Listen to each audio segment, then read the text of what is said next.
What's up, guys? Welcome back to 12 Step Up. Today we have a special guest. She's a dear friend of mine.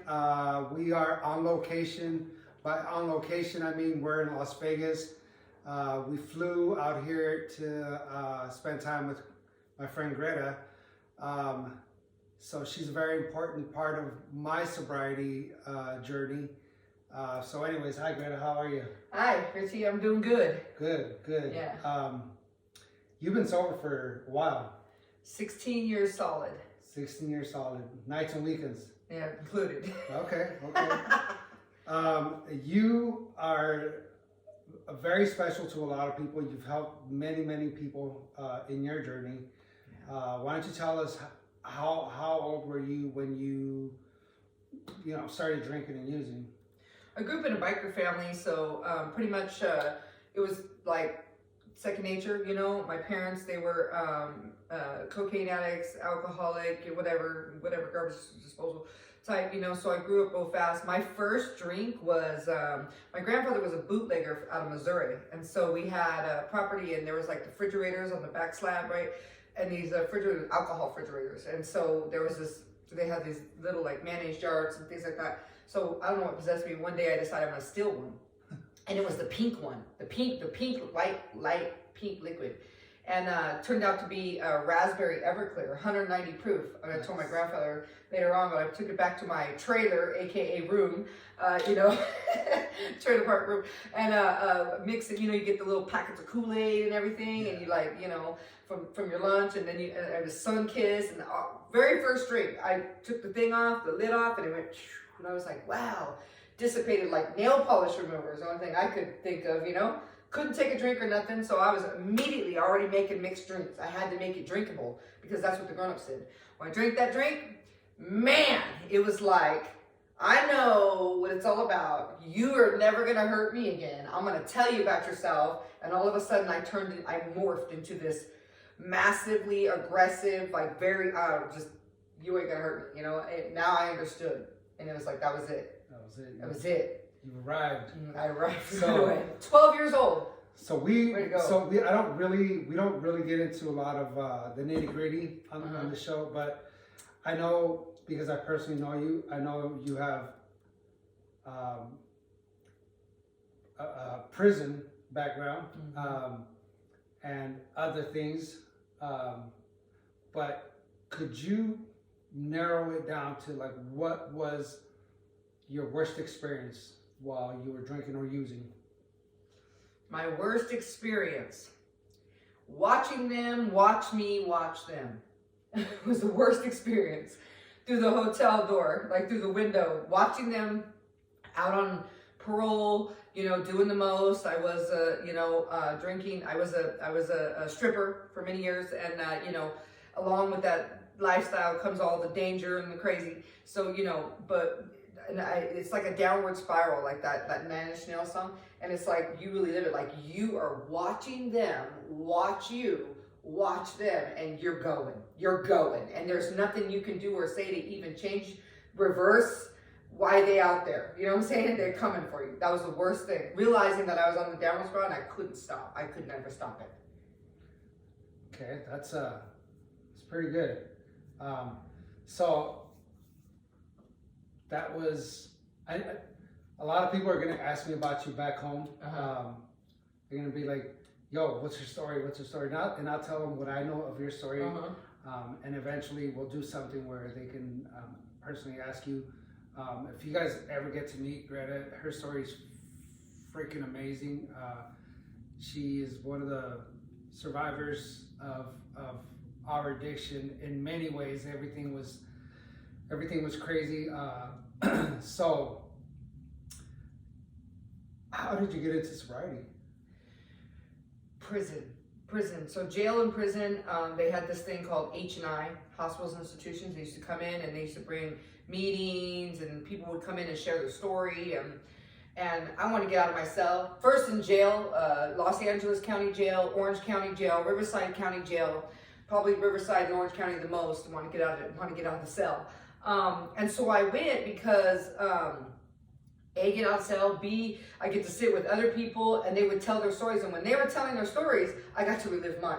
Right. when they would tell me the nitty gritty and get down to it, but I did it because I wanted a hiatus from my reality, and I wanted to relive it, I would romance it, you know what I'm saying? But in all actuality, what ended up happening was desire was struck. And I didn't realize it, you know, and I was like, wait a minute here, if they could do this, and then in prison, later on, after graduated to prison, and then now H9 would come in and we'd go and we meet in the library and everything, and about that time, I was serious, I was listening then, you know, and looking for differences or whatever, you know, because I was far down on the scale because they were coming in and I was in prison, and that the stigma about that was basically you're a piece of you know what, and you're never going to amount to anything, and you got this thing, now you have felonies, you're never going to have a job, you're not going to be a successful member of society, blah, blah, blah, blah, all this, you know, and keep going, keep going, keep going. 5, you know, terms later, and it was like, but there was something else, that desire was born like inside of me, and I started to see, like, if they could do it, maybe I could do it, you know what I'm saying? And so now, check this out, now in recovery, I've served in H&I for 15 years, okay? California, Orange County, Southern California, CIW, CIM.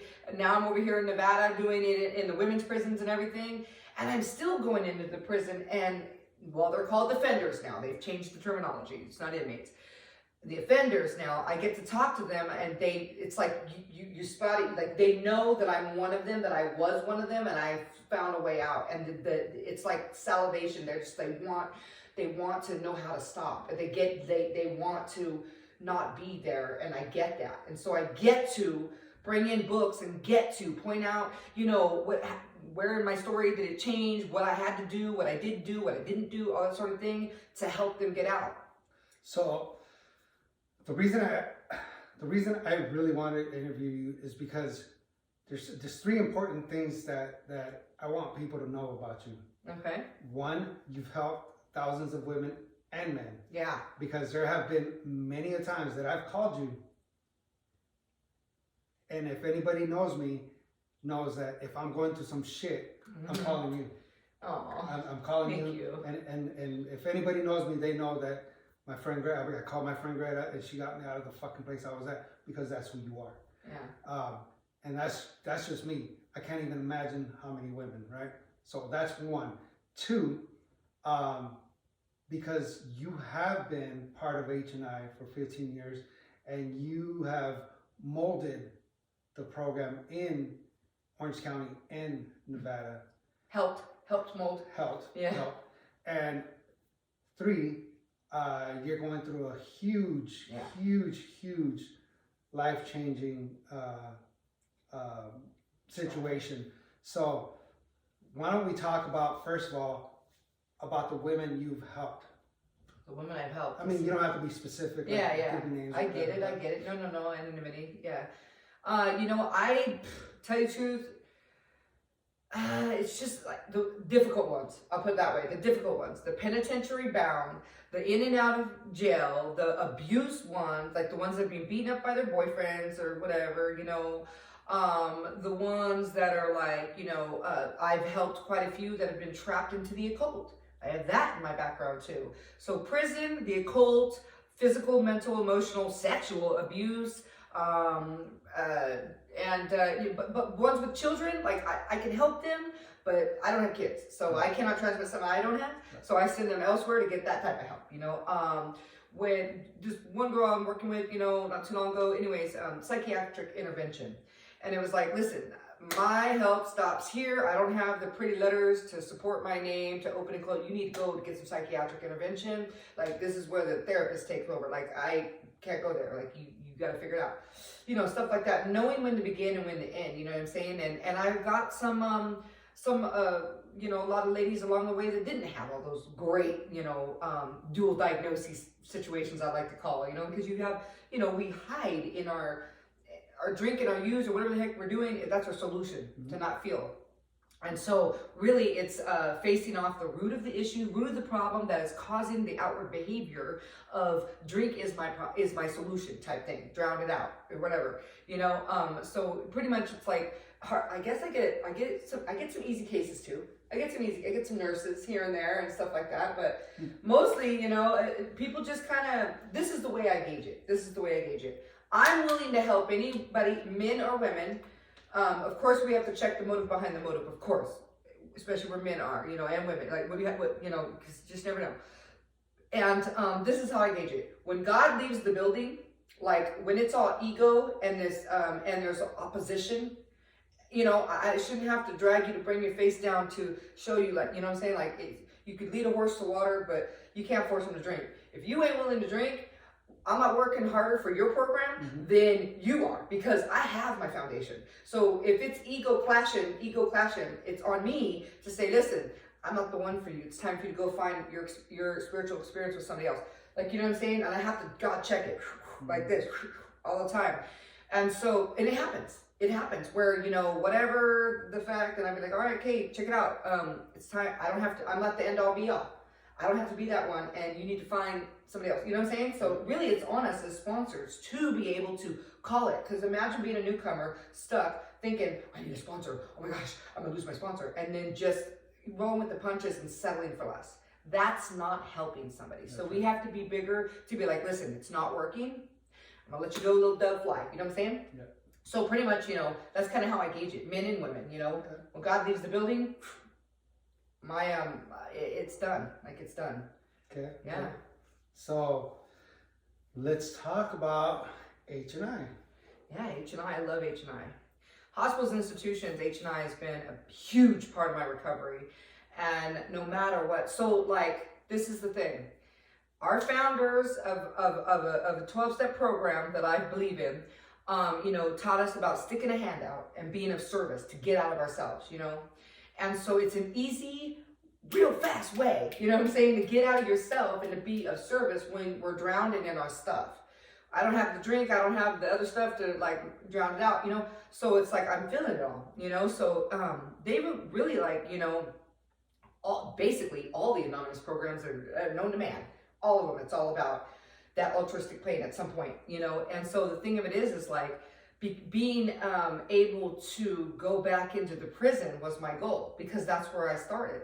Like the women, the men, and like people still hit me up on Facebook, Instant Messenger. They find me through friends, this and that, Orange County, wherever, Los Angeles, whatever. They get out, and these people, some of them were looking at life. Vehicular manslaughter, under the DUIs, 6, 7, 8, however many times, whatever the case may be.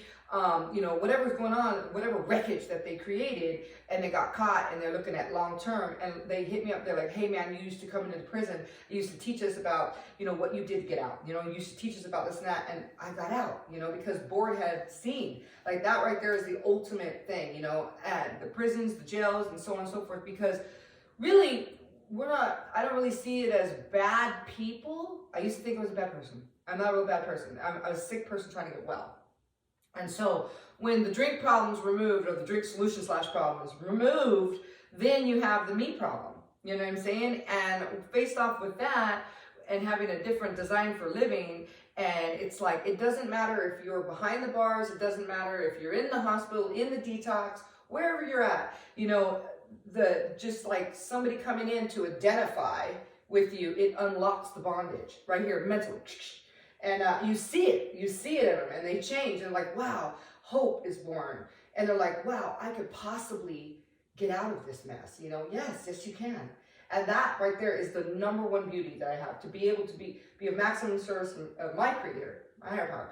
To be able to be there, to be, you know, hey, like, if it wasn't for the loving arms extended to me, to teach me, like, hey man, this is what we did, like, you know, and there was people that I met that, there was a bank robber that did a lot more bank robbers than I thought. Heroin, you know, I'm telling you, hooker, like, there was people that were in the rooms that were like telling me, hey man, this is how we did it. And I was like, wow, if you were that bad and I'm only this bad, maybe I could do this, right? You know, but if it wasn't for them to identify, you know, that's why we do it. Is let people figure out on their own where they are in the niche, you know, but it's like, this is what I am.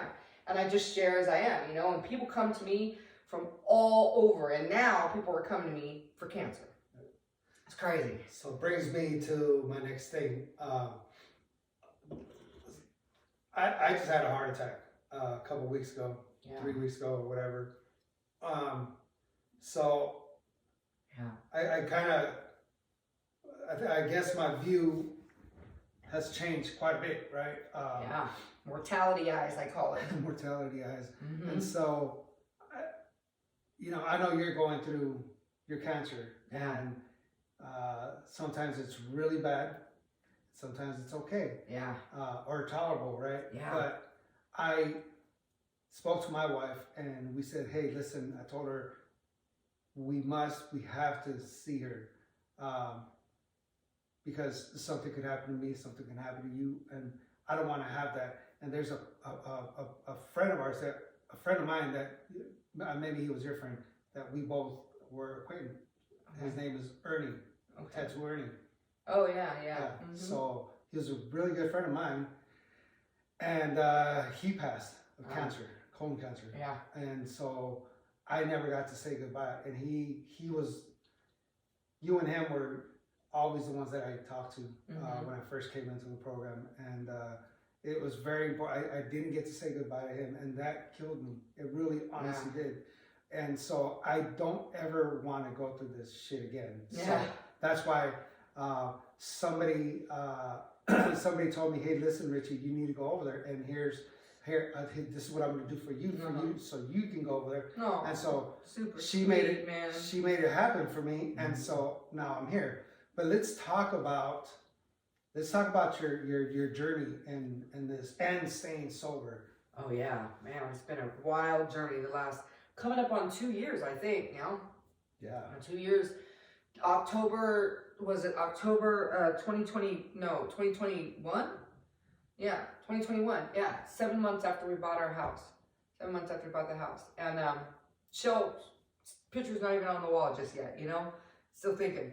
And I thought I had food poisoning, and because I never had any major issues ever, cold every once in a while, whatever the case may be, but I thought I had food poisoning, and I went to the hospital. I drove myself. That's how anal I was about it. Oh, I'm okay. I just got a little food poisoning. I ain't gonna bother nobody.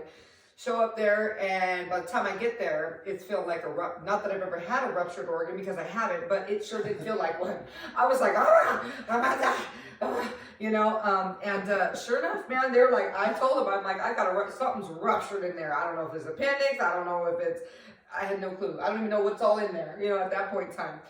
Lo and behold, we run in some tests. They're like, oh yeah, you're being admitted. And I'm like, whoa, wait. They're like, yeah, we're going to run this test, this. And it was like 2 days of poking, prodding, in and out of consciousness, all this stuff up this way and everything. They came out with, you have cancer, liver cancer. And I'm like, whoa. I got 15 years sober, Gabe.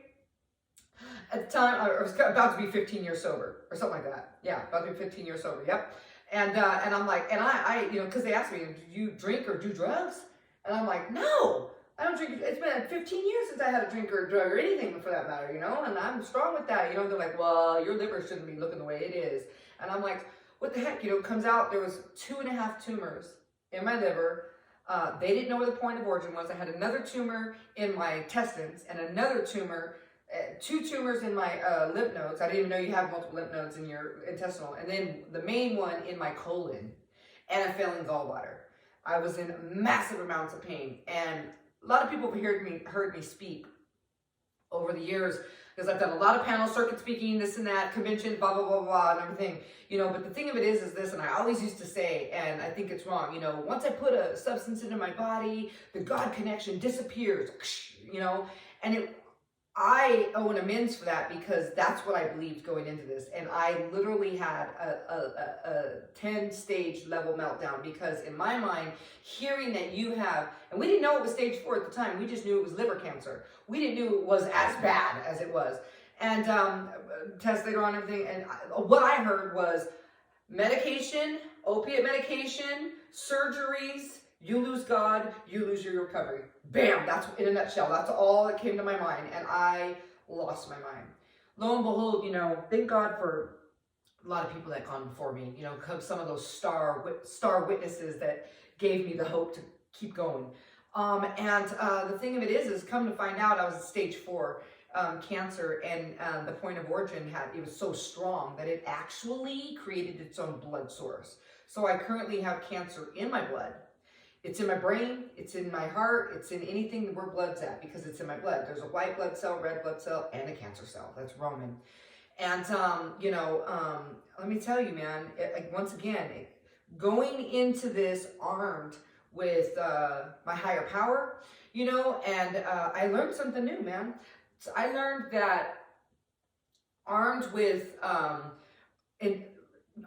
my higher power, armed with intention, right? The intention to stay alive, okay? And motive to stay alive, intention to stay sober, like however you want to look at it, intention and motive, but putting God before me, you know what I'm saying? I learned that the same tools that I used for recovery, the same tools that I use to get out of prison, the same tools I use to get up off the streets, the abusive relationships, my addiction, and so on and so forth, was applied to my cancer. And I've had to do some things, I've had 7 surgeries and I'm getting ready to have a 8th surgery. And, what happens is I dove into H&I, I dove into the program. I may have sat in the back of the room and decided to pass on sharing because I was inebriated, because I had to be, because I was under cancer care and I was in a lot of pain. For 5.5 months, I had to carry 4.5 tumors plus a failing gallbladder before they could remove anything for 5.5 months. And people thought that I was crazy. And you know what? I've learned that if we really do believe in the power greater than ourselves that will solve our problems today, which I do believe that, then there are no wrong decisions. There's either a blessing or a lesson, you know what I'm saying? And the mortality eyes is very real to understand, I understand now everything is borrowed. Everything is borrowed, and I am so blessed. I am still blessed where I'm at. I'm never gonna be in remission. It's gonna be stage 4. It's only gonna be progressive, never digressive. And I have to undergo, every 28 days, I have to have injections, and I have to have, they have to cut certain parts out of me here and there and here and there. I'm gonna have to take medication and do surgery and blah, blah, blah, and then come out the other side, But the thing of it is the fire that recovery gives me, and there's no power that you can tap into like this, there's no drug, there's no drink, there's no none of that, like this. And it always brings me full circle back around to this. And now God has placed me on this journey to help walk other people, chronic pain and cancer, whatever, and through recovery. When people are faced off with this, a lot of people, it's a jumping off point. There were 7 of us that found out within a 6-month period of time, and there's only 2 of us left. The rest of them all passed. And some of them were not sober, and they decided to just overshoot the mark because they couldn't fight. And I got sober with these people, And so the thing of it is I live for them, and I live for those. And most importantly, the message is this, God never leaves us. Your higher power brought you through it. And once again, and God gave me this promise when I left one person's house, sitting on the end of the bed. And what kind of story? What am I going to do? I'm going to sit on the end of the bed, like the man on the bed, and I'm going to tell you my story, what I did, how the 5 stages of grief, getting into acceptance, and this sort of thing. And this is not the prize. See, coming from prison and coming from addiction and coming from the streets of Los Angeles, and Orange County, Southern California, shall I say, I believe that the house, the car, the job, the 401k, the husband that loves, I believe that was the prize. That was the level up. This is it. It's not. Now I understand that this is all, what a beautiful blessing I get to have. I get to experience. I get to spend. I get to love. I get to experience, just all these things. And I would never, the spirit of desperation, of addiction, of suicidal ideation, of depression, pedophilia, whatever you want to call it, whatever you're going through, right? I wouldn't change anything where I'm at today. And that's a true freedom. I don't care what anybody thinks about me. That's real. I never thought I'd get there. But let me tell you what, mortality eyes, things are just borrowed. God never leaves you. You're God. You're God. Whoever your God is, and that was the message. God said, you let them know that I never left them, and they need to get over their resentment because I'm here. How do you tell people, get ready to die, man? Get ready to die. And that's the message I get to help people. Yeah. Walking into prisons, going into the hospitals, seeing the cancer friends, boo, boo, boo, all this sort of thing, that's the message. I said, what am I going to say? What the heck am I going to say? And he says this, loop it back around to me. Loop it back around to me. And that is the new, and I was like, wow, dude, this journey is incredible. Incredible. It's amazing. This is the reason why I wanted to interview you, because not only are you, again, an important part of my sobriety, but the fact that you bring so much motivation to people in general. And if you know Greta, you know that she is blunt as fuck. And hyper. And super hyper. She's always super hyper. What are you doing, motherfucker? But she's just like that. And so, but she as soon as I got here, she said, "Oh yeah, we're doing a panel tonight." Yeah. And so every time I come, I never have to worry about, am I going to get to a meeting? Because I know I'm going to get to at least 5 meetings. I know that, and that's okay because this is what we do. Yeah. So if I ask everybody this, sometimes it's a little hard to answer, but okay. What would you say to somebody out there, whether it be a man or a woman, trying to get sobriety, trying to find sobriety, trying to just make their life better? What words of encouragement would you give them? What suggestion would you give them? Or what advice would you give them? All right, I'm good with that. Yeah. You know, I would say, like I say to newcomers all the time, like, first of all, figure out if you're done. If you're done. If you're really sick and tired of being sick and tired. And I'm talking about wanting to use and not knowing how to not use. Have you ever wanted to use and not know how to not use? You know, if you find yourself in that predicament and not know how, and here we go again, how did I get here again, you know, and you're willing to go to any lengths, meaning to take any suggestion and just, you know, basically, this is one of the things, if you're not willing to go to any lengths, if you don't want this recovery deal more than you want anything else in the world, you're probably not going to get it, you're not going to keep it. So if you don't want it, to thine own self be true here, you know, if you don't want it more than you want anything else in this world, you're probably not going to survive. Most definitely. And if you do, and you're willing to set aside your pride, your ego, your contempt prior to investigation and all that sort of thing, and go to the people that are seemingly the problem has been solved. Don't want the people that want to talk about it all day long. I want the ones that their feet are moving and they've got the things. Whatever it is that attracts you, whether it's him, her, they, the coffee, if it's the hug, if it's the house, the job. Sorry, for me, it was the house and the job, okay? And the laughter. You want something, go to them. Ask them, please, send me in the right direction. Do what they did to get what they got. That's what I had to do. I had to do what those people did to get what they got. And just keep doing it. And you know what? That's it. You know, I believe there's no right or wrong way to get sober. There's no, because everyone's journey, and also I believe that you can begin your recovery without a complete surrender. I began my recovery without a complete surrender. At some point, I had a la carte recovery. I want to pick and choose what I want to do around here. I'll do this, but I won't do that. Here's another thing too. And don't you know who I am? I'm a victim. I spoke victimese on a regular basis. Don't you know, look what you made me do. This is your fault. This is the terminology. This was the language that I came in with. Like, you know what? If you hadn't have, I wouldn't have. You had it coming. My name's Karma. Stuff like that. You know what I'm saying? And it's like all that, none of that means anything. If you don't want this thing more, if you don't want difference in your life, you don't want to make the change in your life, you're not going to get it. You're not going to keep it. You've got to want this thing more than you wanted that next drink. Same thing. You know, they teach us, you know, the effort, the same amount of effort that we put into chasing our, whatever the heck we're chasing, our solution, our Band-Aid, you know, you got to transfer that over here. You know what I'm saying? And then that is, if you just put just a little tiny bit of that in there, it grows and it morphs and it grows and it morphs and it grows and it morphs. So, but at some point in your recovery, you will have to make a surrender. You don't have to begin with a complete surrender, but to continue to do. Yeah. Yeah. All right, guys. Well, this was Gretta. So once again, like, share, follow, subscribe. Thank you guys, and we'll see you guys next week. All right. Thank you for having me.